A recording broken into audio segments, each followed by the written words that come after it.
This will be the exterior video of our 2020 Ford EcoSport. Moving right along the front here, we have just a few little dings, what my spouse would call oopsies. A little oopsie there, a little oopsie here. We do have some oxidized headlights here. The fog lights are slightly oxidized on both sides. I personally would like to see that taken care of a little sooner than later, just for safety's sake. Realistically, we do have kind of a little offset to the hood there. If you see the difference between here and here, finger goes in, finger does not go in. So there's a little cattywampus there. This car has, been driven, and little oopsies, strange cattywampus things happen. It seems like a fairly significant difference on side to side. I don't know if that's a hinge adjustment on the hood, because I can't see any indication of any kind of crash repair. Moving right along to the sides here, we do have a couple little oopsies here, oops, there. Brand new tires though. Brakes look good and serviceable as well. Keep getting my finger in the shot, so I apologize about that. Mirrors are in decent shape there. Glass is all in good shape all the way around and up on the sunroof. And we do have some pretty clear straight lines here on your body panels, all the way on the driver's side, all the way around and throughout. We do have, another oops, but oopsies happen, right? Again, wheels, tires, and brakes all are acceptable to me, look just fine. Actually, tires are brand new. This is one of those capless systems. To put fuel in these when you're not at the pump is an adventure, to say the least. Just make sure you have yourself the little adapter. I did not see that in the toolkit. We'll go over that more later. So you might need to find one of those. As far as tail lights here, tail lights are in good shape. Rear bumper, front bumper, everything is attached as it should be. Wipers work fine. This rear tail light also doubles as the latch for the rear hatch, which is cool, but sneak preview. We'll get to that momentarily. Moving right along here, on this side, we do have a little bit of paint transfer. Whoops. Looks like we scuffed something there. We're not really sure, but it doesn't look like it has caused any major damage. I can't see any sign of major repair or anything there at all, so I'm not too concerned about that. It'll buff out. No, stuff happens. Moving along, all the glass again in good shape. Looks like door lines are pretty good as well. This one seems just a little closer on the bottom side to me than at the top. Could possibly have something to do with this issue, not really sure. There's no indication of repair, overspray paint, anything like that though. Moving up to the front fender here, and again, brand new tires all the way around. Brakes are in decent shape. Again, we don't have any major indications here. This gap is on the small side again, and this gap is just a little bit bigger. Hey, we got a passenger there. There he goes. I don't really see major concerns with the body panels or exterior. Again, this car's lived a little bit of life. So, she's not pristine, but not terrible either. Thank you. Let's take a look at the engine compartment of this 2020 EcoSport here. I'm going to go ahead and give you a pretty warm start. It's warm outside and it's been running, so bear with me.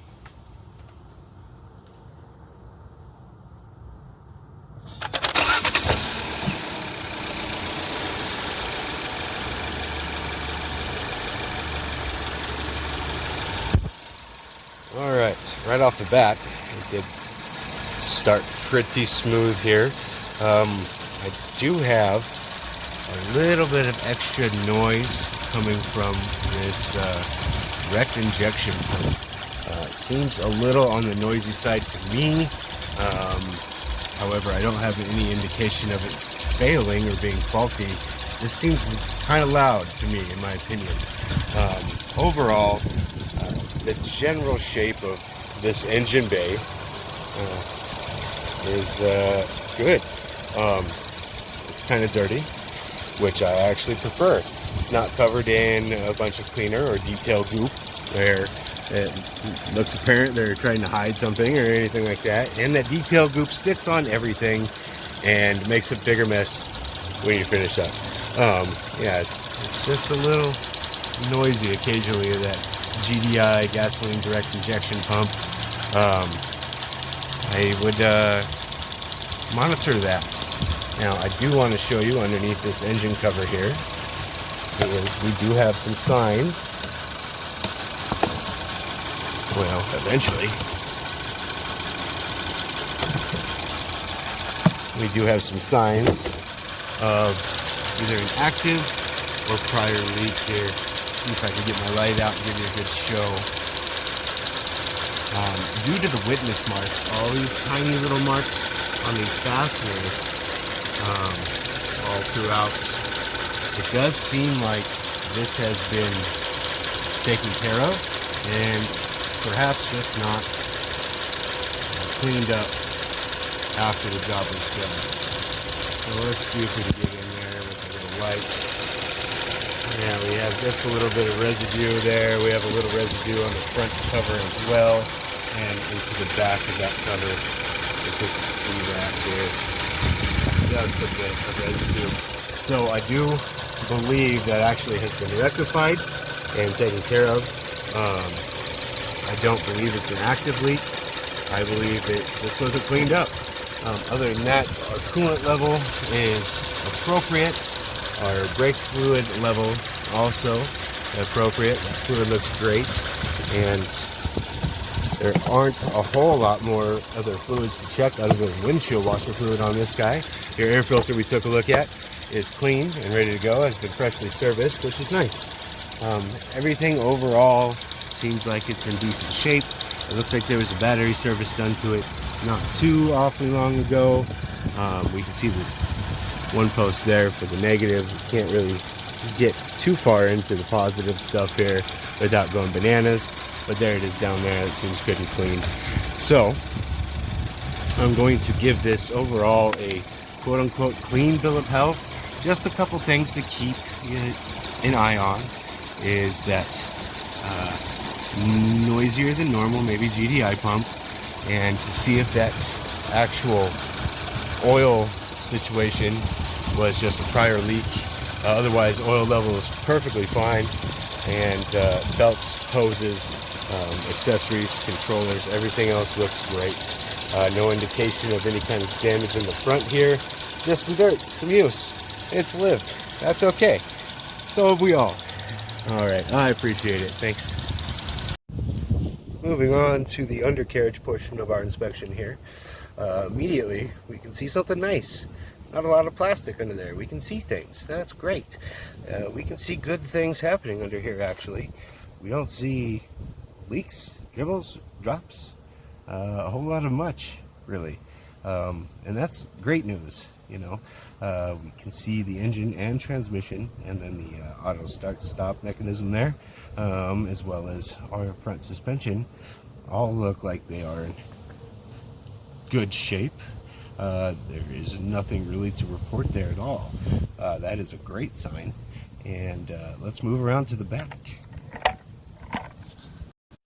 All right, welcome to the back of the EcoSport here. Immediately we see that this is in fact a four-wheel drive, and we do have what appears to be a newer muffler. Don't quote me on that though, it does look like it. As well as we see on the sides here newer sway bar links, again, we have a really good view of everything, and we can see no drips, drops, or any other kind of concerning problems from the differential or axles or anything at all. That all actually looks like it's in really solid shape. And you know, the sides are good. I don't see any signs of rust, oxidization. Everything actually looks like it's in decent shape underneath the vehicle. I appreciate it. Thank you. Welcome to the interior of this EcoSport here. Right off the bat, we have infotainment that all seems to work well and does everything that it should. All the controls, the touch features, and all the buttons work just fine, as well as the away you go, and a little clock there. As far as the front panel here, it looks like somebody does need to put fuel in this vehicle. We're getting on a little close to E for my liking. However, we can see all of our statuses and selections work just great. We don't have any warning lights on the dash. The brake is just because I have the emergency brake engaged. We disengage that and it goes right away as it should. As far as closures and roof go, the roof is in decent shape. There's a few little stains, a little yahoo there, a little stain here, and a little bit of wear there. You know, I mean, that's what it's made for, and unfortunately Ford forgot that, it seems. But other than that, it's not a bad interior, you know, at all. All the HVAC controls work as they should. It is really nice. The AC blows nice and cold. Your auto start stop functions perfectly. You can turn it off, you can turn it on. In my opinion, that is an off situation. That's just my preference. Traction control toggles off and on as well, no problem there. One of the highlights of this vehicle is this little tiny itty bitty glove box, which is cool, but it does have its little secret stash for the Ford Direct Factory Owner's Manual. Fantastic. One of my favorite things to see. As far as buttons and controls, all locks, unlocks on all doors work just fine, as well as mirror controls and windows. No issues there. The seats do mechanically move as they should. All the compartments open up and store things, whatever you'd like to store in that little pocket. There's a big pocket underneath there, and I don't know what you want to lose down there, but there it is for you. Okay. Moving along to the rear here, I'll be right back. And here's the rear of the EcoSport here. We do have some actuation here on the rear seats. We could fold down if I wasn't so tall and had the seat scooted up further. That would fold down flat and actually give you a decent little cargo area here. Those all latch and do what they're supposed to do, as well as the seats. There is just a little bit of leftovers here. Like I said, they did a quick and easy detail to this. They didn't go bananas on it, which, you know, is cool in some aspects. This might, I would like to see that vacuumed up and cleaned up a little bit more, but hey, it is what it is. This car was used and has been through some life. We do have an accessory inverter there. I'm not sure if that functions or not. I did not test that one. But the ones up front do. Again, really nice door panel, a free pin for you. Really the same side as the other side is more the same. A little bit of staining there. I think that'll just wash off, and that'll do it for the interior portion of the EcoSport. Thanks. Welcome to the rear of the EcoSport 4-wheel drive Titanium series. Let's take a look. Again, we mentioned the little secret spot here for the latch on the rear, which opens sideways, which is actually kind of cool. I kind of enjoy that, to be honest. It's different. I'm okay with it. It does have a little support to help you open and close it. That works just fine. We do have a little package tray here that moves. You can remove it. It's doing exactly what it's supposed to. I wouldn't trust it for a lot of weight. You know, it's not the most structurally sound thing in the world, but it does come right off and go right back on. So let's move down beneath. We do have a secondary tray here, which is adjustable from different levels, and you can move that around, and that moves around just fine. An interesting find back here is going to be, let's remove this out of the way, is going to be this aftermarket pump setup and sealant. So from the factory, these don't offer a spare tire, and so you would have, if applicable, an inflation kit here from the factory. It's possible that this one did not get optioned with the kit. It's possible that it is just plain missing. We're not really sure, but in an emergency, at least you can get by. All right, other than that, we do have just a little bit of, you know, lack of detailing again. All the seats fold down, all the tethers are intact, everything else is in decent shape. You got a little baby sub back here. It doesn't seem blown, and it seems like it works just as it should. The seals are intact up here, no problems at all there, no signs of water intrusion at all. It does seem like it's actually in really decent shape. I appreciate it. Thanks. Welcome to the code scan portion of our inspection here on this 2020 Ford EcoSport. Immediately we have a couple red fault lines here. We have investigated those, and those are seem to be all historical codes. One of them here is going to, Ford's talking to us here. One of them here is lost communication with instrument panel cluster, and actually that's two of these codes that we see. Again, those are not active and historical, more than likely due to a battery disconnect or service at some point.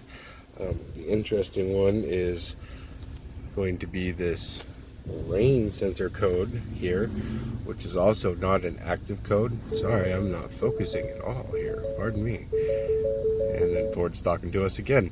That could be due to a rain sensor being replaced. However, I have no indication that it's actually faulty.